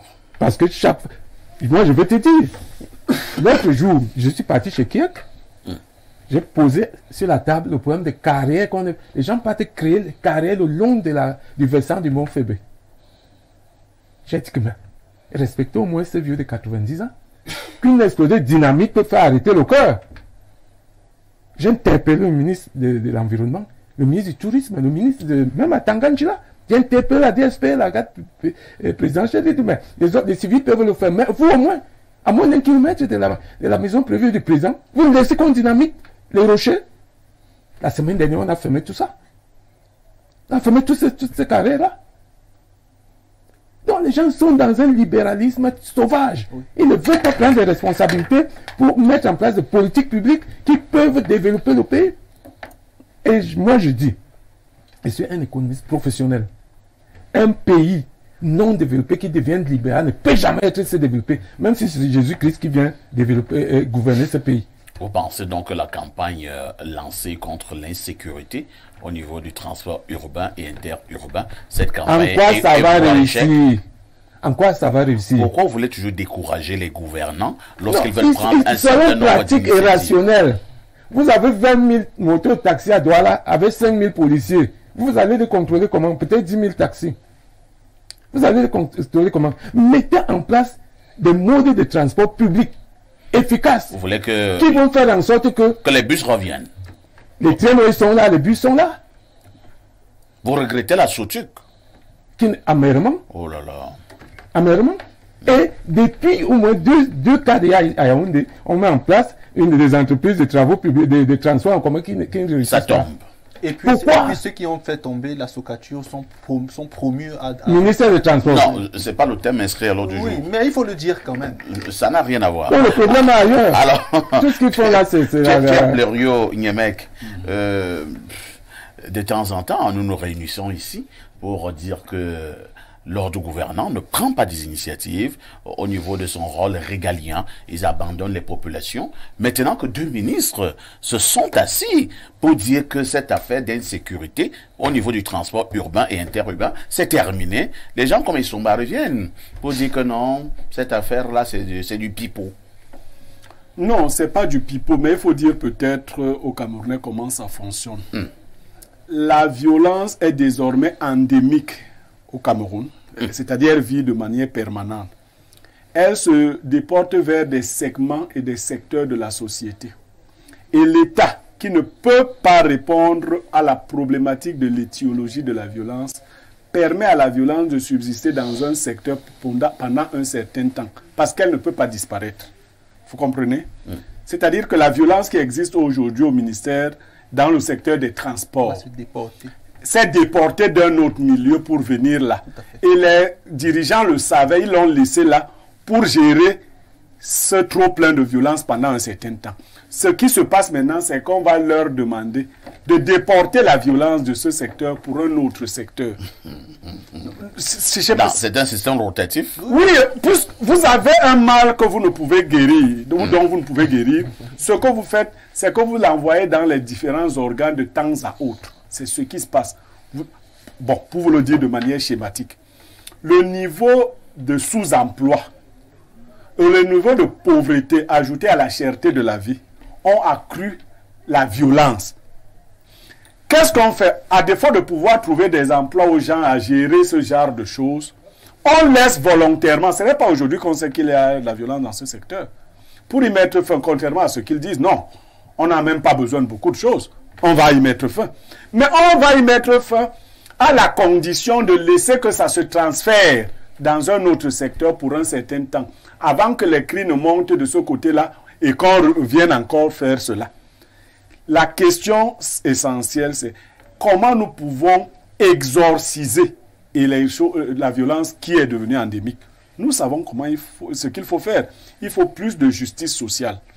Parce qu'on ne légitime pas le vol. Mais vous savez, quand quelqu'un dort affamé 3 jours, vous ne pouvez plus déterminer le genre d'initiative qu'il va décider de prendre. Oui, vous ne pouvez pas être... Et devient d'abord très nerveux. Non, vous pouvez... Si vous avez été si bien éduqué que vous dites que j'attends la mort tranquille ou je vais voir... Lui ne peut pas attendre la mort comme ça. Il y en a qui vont se dire, mais ceux qui mangent là, si je réduis leur part de nourriture, je vais aussi manger.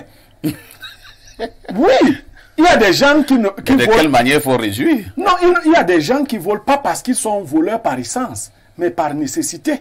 C'est-à-dire, ils se mettent en groupe, ils disent que bon, nous voilà jeunes, nous avons fait des études, ça n'a pas donné, nous n'avons pas d'emploi, il n'y a pas de perspective à l'horizon. Nous allons nous mettre en gang et nous allons agresser les gens dans les taxis, faire ci ou ça. Ça ne légitime pas. Vous verrez, pour recycler la société. Vous disiez ici l'autre jour, il y a combien de prisonniers à Koundégué? Un peu plus de 3000. Un peu plus de 3000. Si on additionne les prisons du Cameroun, elles ne font pas 300 000 prisonniers. Mais normalement, au moins 5 millions de Camerounais devraient être en prison. Oui, au moins 5 millions de Camerounais devraient être en prison. Comment la société régule donc plus de 4 900 000 personnes qui devraient être en prison, qui ne sont pas en prison?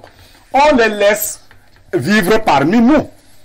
On est ensemble là.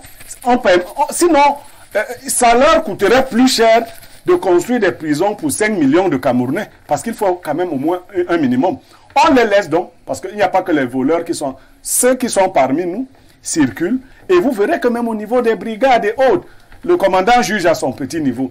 Vraiment, le gars, si il a volé maintenant, bon, mais si j'envoie tous ceux qui volent ici en prison, le procureur lui-même, il en aura marre.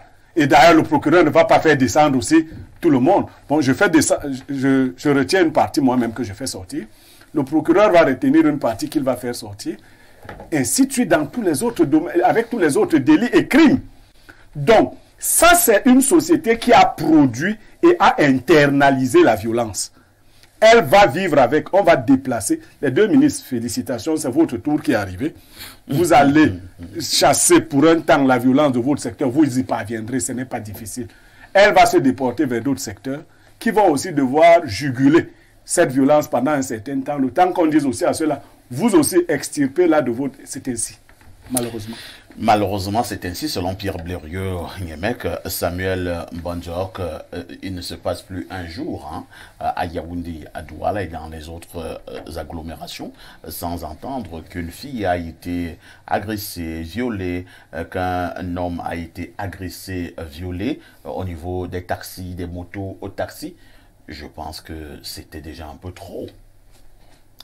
C'est déjà un peu trop et ça sera toujours... trop. Et peut-être même ça sera plus que cela. Non, c'est pas un pessimisme. Ce sont des... Moi, je vais peut-être le... Ce sont des leçons ou des notions qui sont étudiées en sciences politiques. Tous les étudiants de sciences politiques savent ce qu'on sait que la violence sociale, la psychologie sociale, la psychologie des masses, ça s'apprend à l'école. Donc, ces dirigeants savent exactement les conséquences de leurs actions et de leur, bon, quand on dit même actions, les conséquences de leur mauvaise gouvernance sur le tissu social qu'ils ont à gouverner. C'est le B à bas. Donc on ne peut pas se voiler le visage lorsque les conséquences commencent à se faire ressentir. Hier encore, on a agressé une fille du côté de Biémassi devant nous. Moi, je ne suis pas accompagné. On était en collègue, oui. On était avec les collègues. Non, mais on était de passage sur la moto, pendant qu'il y a une autre moto qui est rentrée pour la déposer devant son portail. Oui. Et puis, on a juste entendu des cris et tout et tout. Mais il fallait arrêter votre moto. Mais oui, on a eu le temps d'arrêter et de revenir. L'agresseur est remonté sur la moto et il avait déjà fait la sale besogne. Non, c'était déjà tard dans la nuit, on sortait d'une réunion. Non, c'est comme ça. Tard dans la nuit, la moto ne roule pas? Parfois ici, vous allez suivre une moto à 22h, 23h dans un quartier. Vous avez peur? Non, c'est pas moi le conducteur de moto. Moi, j'étais juste un passager. Et dans leur complicité, parce qu'on ne sait même pas si la moto qui nous portait aussi, ça va après la pluie. Après la pluie d'hier, du coup, vous-même, vous étiez inquiet? Non, on était déjà inquiet, mais bon, comme nous sommes des hommes, on sait qu'on peut avoir des éléments de défense. Non, en fait, tu permets de difficile. Oui, est-ce que tu sais quel est le synonyme de violence? On peut y trouver deux synonymes. Soit l'impatience, soit trop plein de patience. Oui. Max Weber, lui, disait que la violence, c'est l'impatience qu'ont les hommes dans les rapports avec autrui qui désespèrent d'avoir raison, choisissent ce moyen pour forcer l'adhésion. Les gens sont parfois impatients et pour d'autres ont été trop patients. Et donc cela fait naître en eux un sentiment de révolte. Même s'il faut dire qu'il y en a également, Bernardo, des hommes là dehors, des jeunes garçons là, des bons à rien. Leurs parents ont tout fait pour les envoyer à l'école. Ils ont refusé d'aller à l'école. Et maintenant, ils sont en train de couper les coups des gens au quartier, et ainsi de suite. Ils rentrent dans l'impatience. Parfait, j'étais en train de... J'étais en train de dire que c'est pas un phénomène spontané.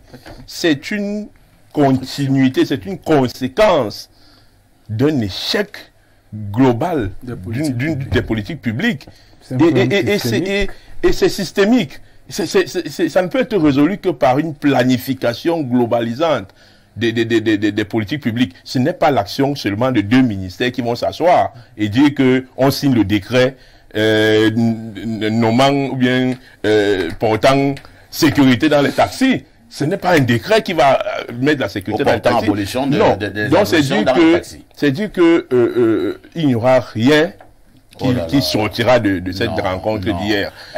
Au-delà des effets d'annonce. Samuel, oui. Vous observez quand même le ministre Atangandji depuis un certain nombre d'années. Est-ce que M. Atangandji a déjà pris une décision et sur le terrain, vous avez vu qu'il y a eu échec? Vous voulez que je vous en cite? Les serpents venimeux et boas sont partis où ils ont piqué qui? Allez demander au MRC. Non, mais c'est seulement pour c'est que les serpents sont créés. Non, il n'y aura rien là-dedans, parfois, ici, parce que ce n'est pas une action concertée, ce n'est pas une action synergique, ce n'est pas une action planifiée, globale, parce que la flambée des prix sur le marché, vous pensez que comment on fait pour joindre les deux bouts? Ça ne va entraîner que des conséquences de violence. Les familles ne sont plus capables de se nourrir. Les garçons vont se battre pour aller manger chez le voisin ou chez la voisine. Et les filles vont se battre pour aller chez le petit copain, agresser les garçons à gauche et à droite.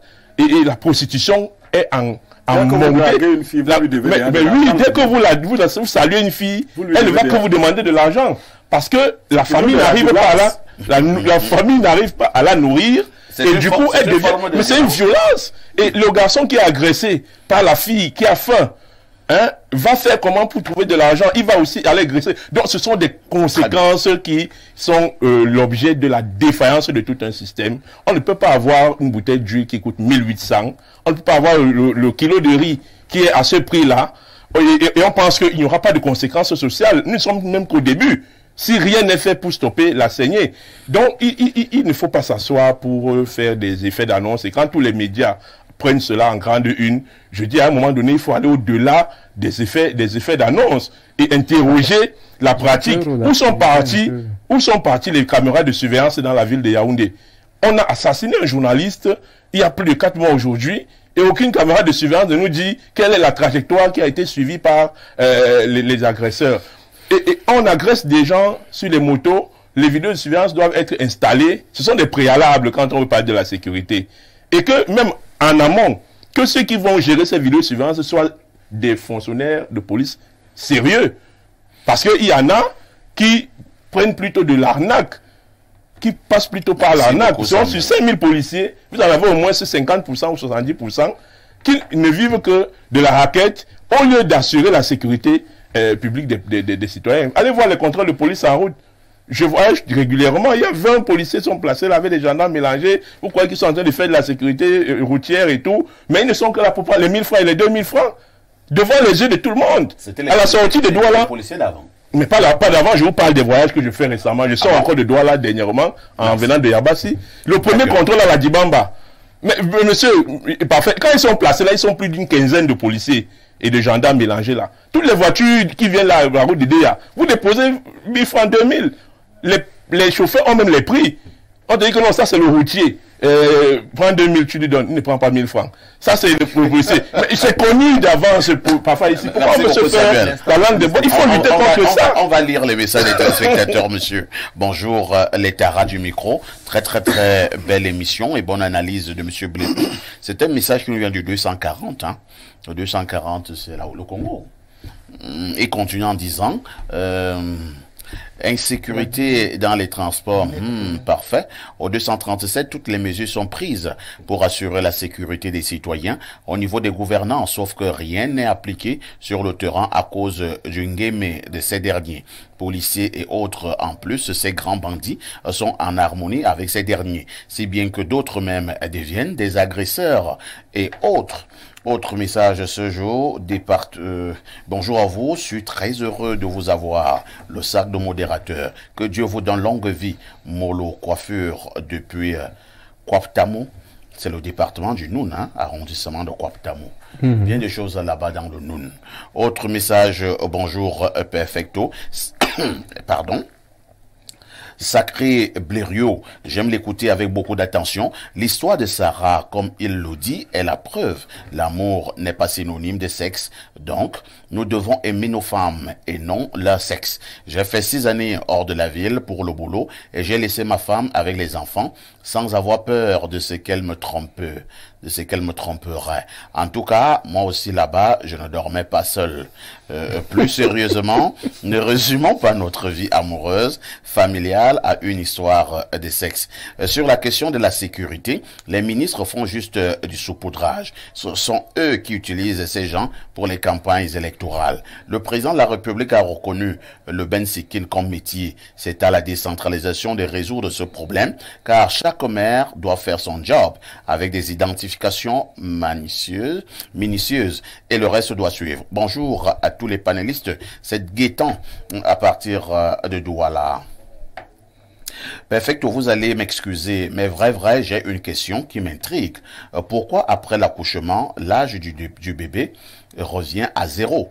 Où sont passés les 9 mois dans le ventre?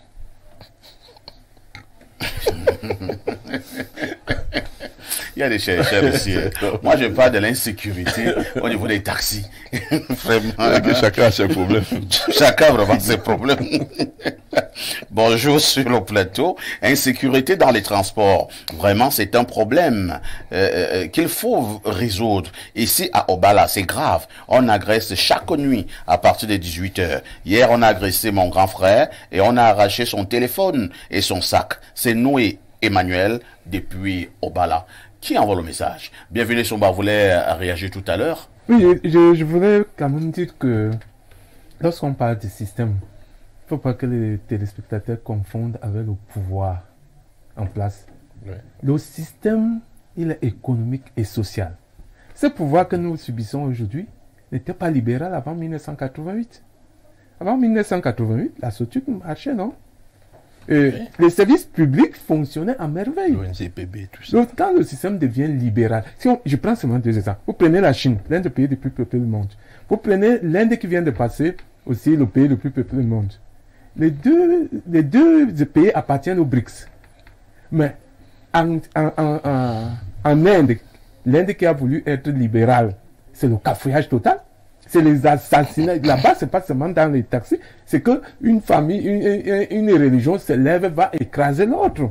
Mais en Chine, on ne dirait pas que c'est un peuple qui est aussi populaire comme l'Inde. Pourquoi? Parce que la Chine, c'est un autre système politique, un système économique, l'interventionnisme. C'est que l'État a demeuré bon père de famille. Mais aujourd'hui, ici au Cameroun, par exemple, le ministre du Commerce, chaque fois qu'on parle de l'augmentation des prix, il dit que non, comprenez que l'État n'est plus bon père de famille. L'État n'est plus paternaliste. Très bien. Donc quand l'État abandonne les populations à eux-mêmes, c'est le système politique. Pierre Burieux, Niemek, au-delà de tout ce que nous pouvons soutenir avec Bienvenue Somba, système politique qui est monté, qui est descendu, sensibilisons quand même aussi la jeunesse, parce que ceux qui agressent dans les taxis, et n'ont pas 70 ans, vous allez voir des jeunes hommes de 18 ans, 23 ans, 30 ans, disons quand même également à ces jeunes qu'il faut chercher à se battre honnêtement dans la vie. Non, la voie qu'ils ont choisie, c'est la voie de la mort. De toutes les façons. Ils peuvent sauver leur jour pour quelque temps. Mais qu'ils fassent le bilan. Les voleurs, les agresseurs sont comme les fous. Vous ne les voyez pas souvent vieillir. Quelques rares ont survécu. Les ministres, oui, doivent faire leur travail. Dire à ces jeunes-là que beaucoup ont traversé des épreuves beaucoup plus dures. Il faut essayer de se recréer dans un monde qui refuse de vous accueillir. Essayez de vous recréer, mais positivement. Les populations doivent être protégées de celles des personnes qui veulent se mettre en marge de la loi. Je voudrais donc que ça frappe dur. Comme c'est le critère des agressions qui est monté, qu'on monte d'un cran, vous nous mettez à côté un peu vos trucs des droits de l'homme. Quand on arrête quelqu'un et qu'on est convaincu qu'il a fait l'agression, qu'on le rende incapable d'agresser dans le futur. En quoi faisant? Non, il y a beaucoup. Il faut le rendre incapable. Bernard II et toi, vous avez souvent des méthodes bizarres. Non, il faut le rendre incapable d'agresser. Non, vous n'allez pas donner une autre méthode terrible ce matin. C'est le système politique et économique qui doit changer, Blaireau. Effectivement. Ça, c'est un autre débat. Il n'y a pas de débat sur ça. C'est pourtant un autre débat. Merci à Bienvenue Somba, qui est économiste avec son système libéral, qu'il ne cesse de condamner pour le cas du Cameroun, étant donné que le Cameroun est encore très sous-développé. Un jour, on en parlera de manière plus profonde. Okay. J'ai l'impression que cette affaire te tient beaucoup à cœur.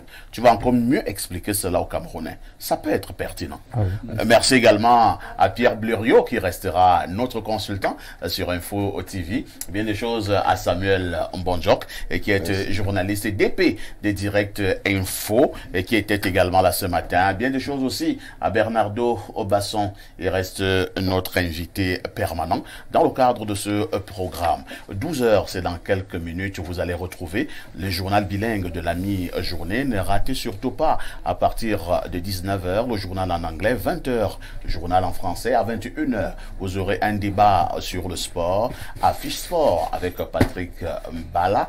N'oubliez pas également que la rediffusion de ce programme, c'est tous les soirs à partir de 22h30. Avec tout ceci, que faites-vous encore ailleurs?